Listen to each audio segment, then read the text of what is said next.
On the surface, Ashbourne, Ohio was a town of lemonade stands, Friday night football, and quiet Sunday mornings. But in one old Polaroid from a 1971 church picnic, something was wrong. The Harrow family posed with their first adopted child, yet when the photo is enlarged, a faint gray handprint appears on Evelyn Harrow's dress hem, too small to belong to anyone in the frame. Was it a trick of light, or the touch of a child no one ever admitted existed? Comment below. Do you think that handprint was just ash from the garden stove, or proof that another child was already there, hidden in plain sight? Ashbourne, Ohio in 1969 was the sort of place where the year's biggest headlines were the county fair and a high school basketball championship. With fewer than 4,000 residents, every name was familiar, every face recognized. It was into this insular world that Charles and Evelyn Harrow arrived, purchasing the abandoned colonial revival mansion at the far end of Maple Avenue. The house, once grand, had sat derelict for over a decade, its shutters sagging, its porch rotted, its windows blackened with dust. Locals called it the ruin on the hill. Charles Harrow was a rising railway engineer. His suits pressed, his hair neatly combed, his voice carrying the confidence of a man who shaped timetables and freight lines. Evelyn, his wife, had once worked as a midwife. She was remembered instantly for her poise, the way she listened without interruption. Her careful diction, the sense that every gesture was deliberate. When they arrived, they poured money into the restoration of the mansion. Carpenters stripped paint, landscapers cleared ivy, painters refreshed the peeling brick until the ruin became once again a beacon on the hill. Neighbors marveled. They looked like a picture from a magazine, recalled Joanna Pierce, who lived across the street. But alongside admiration came whispers of unease. Evelyn tended a garden stove at dawn each morning, feeding it not firewood, but bundles of dried herbs. The smoke was bitter, clinging to hedges drifting across Maple Avenue. She called it cleansing, a practice from her midwife years. No one questioned further. In 1970, the Harrows announced their first adoption. They named the boy Samuel. The town rejoiced, gathering at the church for a blessing. At that ceremony, Evelyn's protectiveness unsettled even the pastor. When he reached to hold Samuel, Evelyn's body stiffened, her eyes narrowing like a cornered animal. Only after Charles whispered to her did she release the child, and even then she hovered close, nearly pressing against the pastor as he murmured the prayer.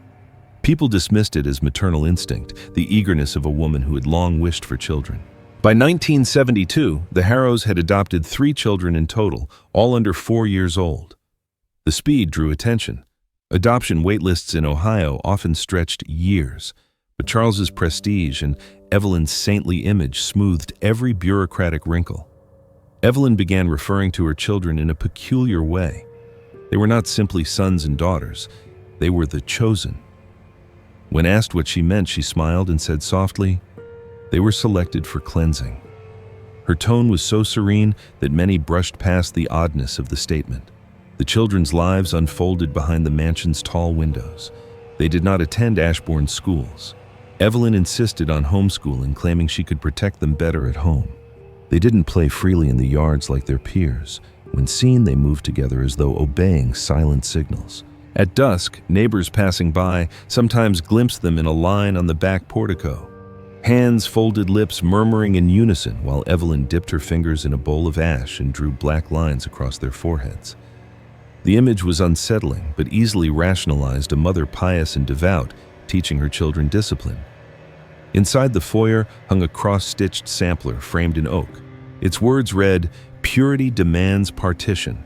Visitors found it quaint, though some noted the stitching was uneven, letters P, D, and P recurring at deliberate intervals. To Evelyn, it was a household motto. To others, it was only embroidery. Years later, that sampler would be studied like a cipher, its triangular pattern echoing symbols seen elsewhere in the house. The mansion itself seemed designed to conceal.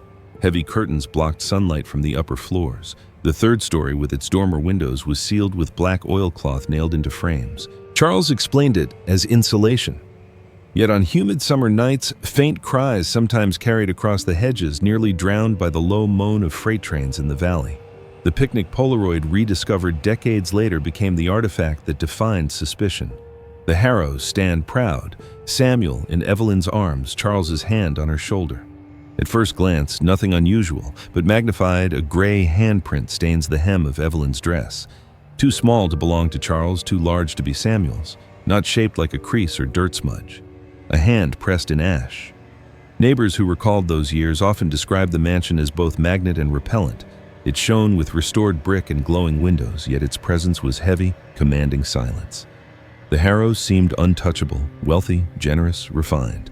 To criticize them was to invite ridicule who could find fault in a couple who opened their home to so many children, and so Ashbourne looked away. From the garden smoke, from the curtained windows, from the words stitched in Evelyn's sampler, from the children who stared too long and spoke too little. For a while, silence held. But silence cannot contain fractures forever. The first would come not from whispers, but from the unmistakable crack of a breaking bone. The summer of 1980 burned hotter than usual in Ashbourne. Lawns curled brown, the air shimmered above the roads, and children in town swarmed to sprinklers and soda fountains to escape the heat. But on Maple Avenue, the Harrow children remained largely unseen, their lives enclosed within the mansion's high walls. When one of them finally appeared in public, it was not in laughter or play, but in crisis. 9-year-old Noah Harrow had climbed a sycamore in the back garden and slipped. Neighbors later swore they heard the crack across the hedge, a sound like a branch snapping under weight. Noah's arm bent at an unnatural angle. Evelyn rushed to him not with alarm but with calculation. Instead of taking him for treatment, she insisted she could heal the fracture herself. A former midwife, she bound the limb with linen and splints of wood, declaring hospitals would brand the chosen with numbers and ruin their purity. For 2 days, Noah lay sweating in his bed, fever climbing, infection creeping into the wound. Evelyn dabbed his skin with poultices of herbs burned to ash. Only when his lips turned gray did Charles intervene. Against his wife's furious protests, he carried the boy into their car and drove to Ashbourne General Hospital under cover of night. There, Dr. Linda Morales received him. She recalled years later how the child was in septic shock, arm grotesquely swollen, bone visible through broken skin. What unsettled her most was his composure. He didn't cry, didn't resist, she said. He kept looking at his father before answering me as though he needed permission even to speak. When Morales requested medical records, Charles offered none. He claimed the documents had been lost in a fire at the adoption agency years earlier. Pressed for clarification, his manner shifted, calm but sharp, insisting the matter was closed. He even threatened to transfer Noah to another hospital if Morales kept pressing. Her instincts screamed. The boy's silence, the missing records, the mother's delay. She documented everything in a formal report to Child Protective Services alleging neglect. A caseworker arrived weeks later. By then, Noah's arm was in a cast, the house scrubbed spotless, the children freshly dressed and polite. They answered every question with the same tone, "We are happy, sir and madam provide." The report concluded no evidence of neglect. Mother acted within cultural beliefs. Home safe. The case was closed. Dr. Morales was furious. In her private notes she wrote, "There is rot in that house. But how do you prove what leaves no bruise?" She carried that unease, silently wary of jeopardizing her career in a town where the Harrows were revered. Across the street, Clara Whitmore was less willing to let go. A schoolteacher with a habit of recording her observations, she had grown uneasy with Evelyn's cryptic remarks and the rigid behavior of the children. She began a notebook listing named sketches of the mansion's floor plan as she imagined it and dates of peculiar events. On one page, she drew the third-floor dormer window where she once glimpsed a pale girl, staring out, her face thin, her hair dark. When Clara mentioned it to Evelyn, the woman casually called her Anne. But Clara had already met Anne, and the features did not match. Meanwhile, Clara's husband, Daniel Whitmore, a journalist at the Ashbourne Gazette, was digging into adoption fraud across the Midwest. Several agencies in Ohio and Pennsylvania had collapsed under allegations of unlicensed placements and forged paperwork. When he mapped the timelines, he noticed a troubling overlap. The Harrows' earliest adoptions coincided with the period when those agencies were most active. It was their daughter Rachel, then a teenager, who stumbled on the most eerie clue. Fascinated by sound, she often recorded the neighborhood with her portable cassette deck. One night she left the machine running by her window. When she played it back, she heard not only the usual chorus of cicadas, but also the metallic clang of a crossing bell. The nearest rail line lay miles away, yet the sound rang sharp, synchronized with faint murmurs of children chanting in unison. One phrase emerged clearly. "What is shed in ash returns as light." Rachel replayed it for her mother, who copied the words into her notebook. It was the first hard artifact of the Harrows' rituals, something mechanical and human, fused into a pattern that could no longer be dismissed as gossip. But Ashbourne remained reluctant to act. Charles donated to the parish, Evelyn chaired charity drives, and the Harrow children appeared in church seated in flawless rows, never fidgeting, never whispering. To most, they were admirable. To a few, they were unsettling, but admiration was easier to voice than suspicion. For Clara, for Daniel, for Rachel, and for Dr. Morales, silence was no longer possible. The fracture in Noah's arm had cracked open something deeper, the certainty that within the Harrow mansion, beneath its polished windows and manicured lawns, order was being enforced not by love, but by fear. And soon another voice, this time from inside the house itself, would confirm that fear. A housekeeper would step forward carrying evidence scorched in ash, and the illusion of the perfect family would begin to collapse. By 1983, the Harrows were admired as pillars of Ashbourne. Charles's railroad work had secured jobs across the county, and Evelyn's presence at every church fundraiser made her a figure of grace. 12 children now lived in the mansion, though few outside ever saw more than half at once. It seemed their home was overflowing with love, but behind the curtains, fear was spreading. Detective Samuel Briggs, then a junior officer, had begun meeting privately with Clara and Daniel Whitmore. Clara showed him her notebook filled with sketches of the house names of each child she had observed, and the strange words stitched into Evelyn's sampler, "Purity demands partition." Daniel handed over adoption records highlighting the overlap with fraudulent agencies across Ohio. And Rachel produced her cassette tape of the Phantom Bell, its clang merging with chants about ash and light. Briggs was skeptical at first, but the pattern grew undeniable. The breakthrough came when Briggs tracked down a former Harrow housekeeper, Teresa Alvarez, who had worked in the mansion for 6 months before leaving abruptly in 1981. Living under her maiden name in Indiana, Teresa at first refused to talk. She shook her head, whispering only, "You don't understand what she does." But when Briggs laid Clara's notes and Rachel's transcript on the table, Teresa broke into tears. Her story was worse than suspicion. She described leaving trays of food outside 3 locked doors on the 3rd floor. She never saw the children inside, but she heard them shuffling feet, muffled crying, sometimes songs in foreign languages. Evelyn told her these were special ones who required isolation for their own safety. Teresa never believed it. She recalled punishments, how one boy was forced to stand all night in the corner after speaking without permission. Evelyn checking each hour to ensure he hadn't moved. The children were forbidden to call their guardians mom or dad. They addressed them only as sir and madam. It was like they weren't a family, Teresa whispered. They were prisoners rehearsing lines. One night she overheard Evelyn whispering to Charles in the kitchen, the words seared into her memory. "The shadows carry what the chosen cannot." It was the first time Teresa realized Evelyn believed the children were divided into 2 categories, those she intended to raise and those she intended to discard. Before fleeing the job, Teresa smuggled out a small leather pouch hidden in her apron. Now, years later, she slid it across the table to Briggs. Inside was a charred ribbon brittle with soot and a half-burned ledger page marked in Evelyn's careful hand. 3 columns titled "Taken Poured." Still stretched across the page, each row punctuated with tally marks, some doubled, some crossed out. Briggs felt his stomach twist. The ledger wasn't symbolic. It was an inventory. He carried the evidence to Chief Talcott, certain it would force an investigation. But the chief shut him down. "The Harrows are friends with the mayor, the DA, half the council," Talcott said coldly. "You're chasing shadows. Don't ruin your career over gossip." The case was shelved. Briggs refused to let it die. He kept his files at home, interviewing quietly, piecing together fragments.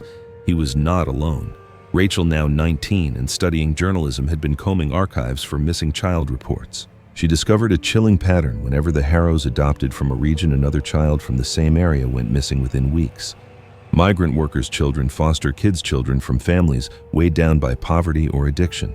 Cases that received little follow-up. The missing never returned. Clara, too, documented the visual signs. One evening, she stayed late at the Harrow home and noticed the sampler more closely. The uneven stitching formed repeating triangles, letters P, D, and P aligned like a code. Combined with Rachel's long exposure photographs of the mansion's 3rd-floor windows where faint triangular lights glowed during new moon nights, the pattern was unmistakable. Evelyn wasn't decorating her home. She was inscribing it. Together, these witnesses, Teresa with her ledger, Clara with her notes, Daniel with his research, Rachel with her photos and recordings.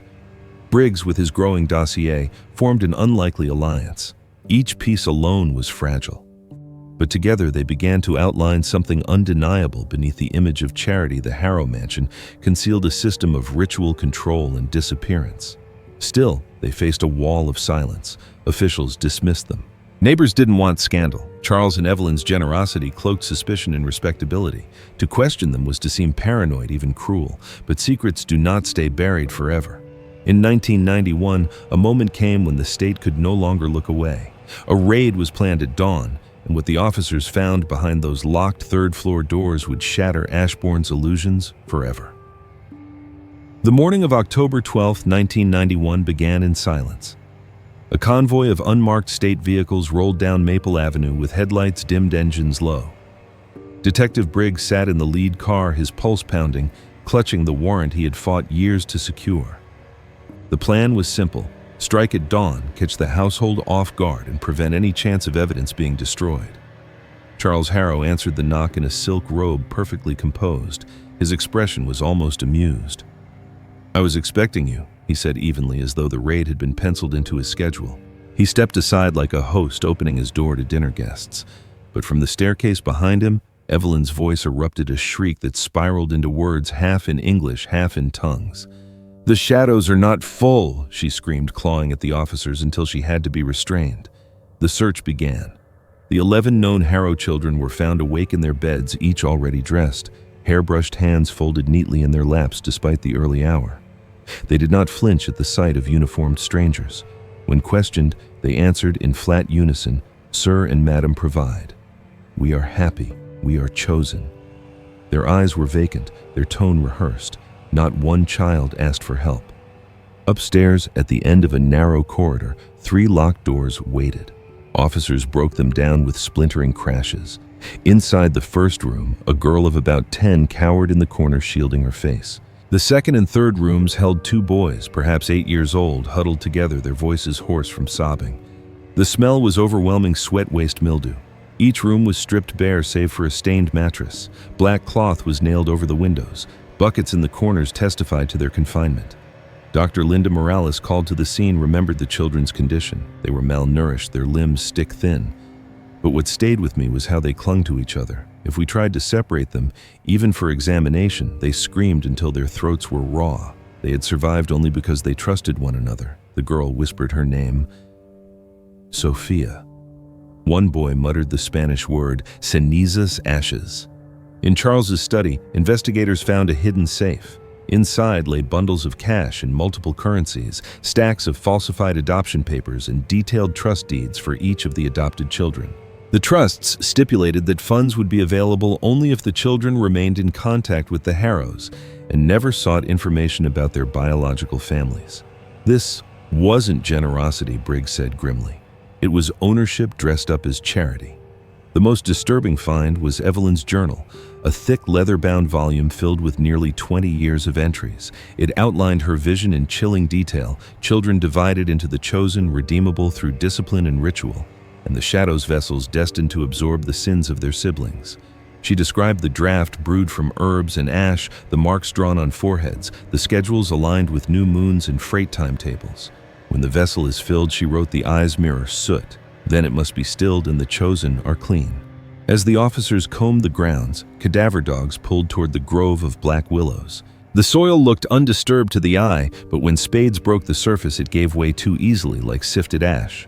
Hours later, the first small bones emerged. By sunset, multiple shallow graves had been uncovered. The willows, once admired for their elegance, had been concealing horrors for decades. Neighbors gathered outside the police cordon, staring in disbelief at the mansion they had admired for 20 years. Some wept, others prayed. None could reconcile the family who had sat in their pews, donated to their causes, waved from their gate with the nightmare unfolding before them. That night, as Charles and Evelyn were led away in handcuffs, Evelyn's cries echoed across Maple Avenue. She shouted that the work was unfinished, that the vessels were not yet full, that the chosen would wither without her. Charles, by contrast, remained calm, his lips curled into something between a smirk and a sneer. For Ashbourne, the illusion was shattered. The Harrows were not saviors. Their home was not a sanctuary. and the graves beneath the willows told a story darker than anyone had dared imagine. Excavation at the Harrow estate stretched for weeks. Beneath the black willows, investigators unearthed grave after grave, each shallow, each child-sized.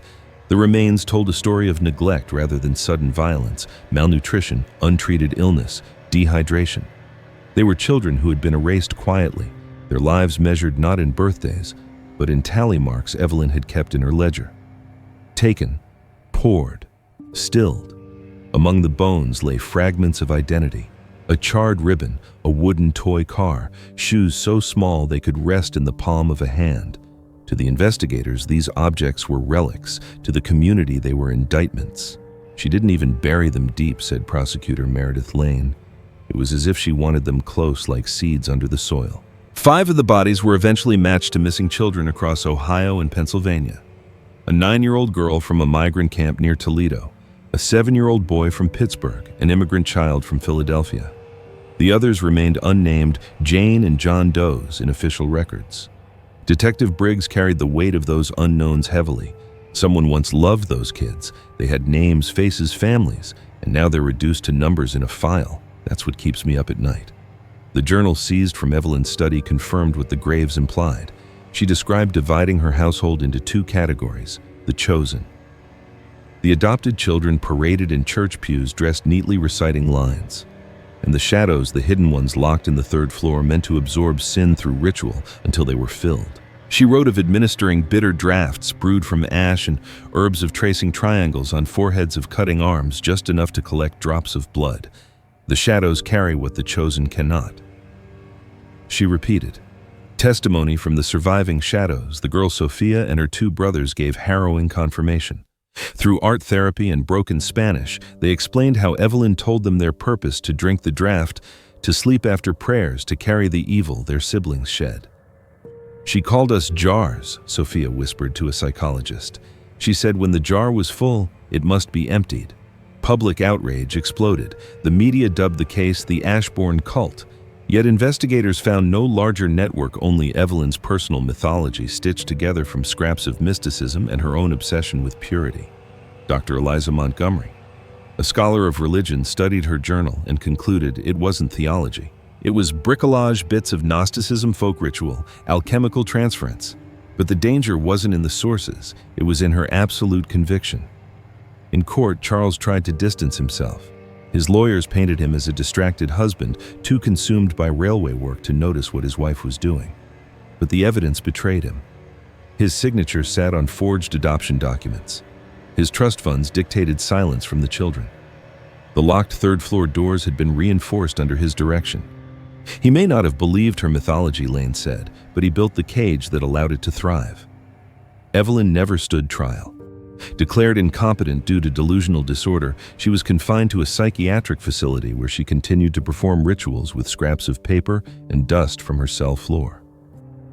Charles accepted a plea deal, 25 years to life, in exchange for revealing other burial sites on properties the couple had briefly owned. 3 more grave sites were discovered: a lake house in New York, a cabin in West Virginia, a beach house in Maryland. 8 more children recovered, 13 shadows in total. The symmetry was chilling. 13 vessels for 12 chosen.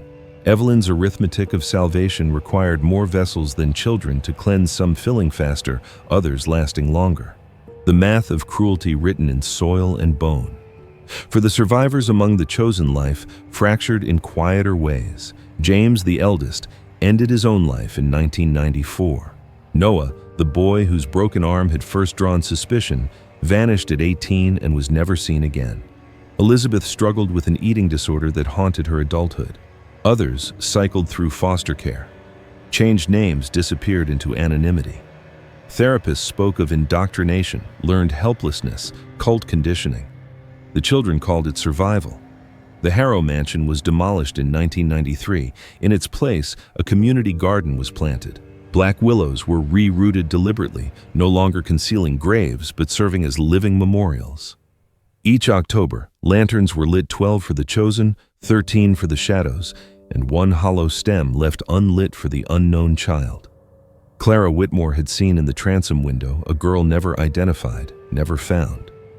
Ashbourne could no longer deny what had stood in plain sight, but even in demolition the question lingered: how many more vessels lay scattered in forgotten soil? How many more names erased beyond recovery? The town had seen the truth at last. But the truth was not closure. Closure would prove elusive, for the Harrow's shadow reached far beyond Maple Avenue. By the mid-1990s, the Harrow estate was gone, replaced by rows of sunflowers and willow trees, planted in memory of the children who never had graves of their own. Each October, townsfolk gathered there carrying lanterns. They lit 12 flames for the chosen who survived 13, for the shadows who perished, and left one hollow stem unlit for the unknown child. Clara Whitmore swore she had seen staring from the transom window. That lantern stood as both question and warning. How many more were out there uncounted?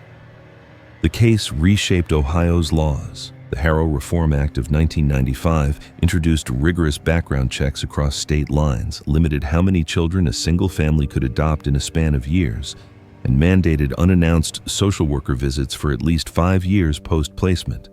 Lawmakers called it a safeguard. Survivors called it too late. For Detective Samuel Briggs, the reform was bittersweet. He lectured at academies, repeating the same lesson: the Harrows didn't hide in woods or wilderness. They lived in a mansion admired by everyone. They donated to libraries, chaired charities, shook your hand at Sunday service. Evil wore respectability, and we all let that blind us. His words were heavy with regret, not just for the children, but for a town that chose silence over confrontation. Survivors carried scars into adulthood.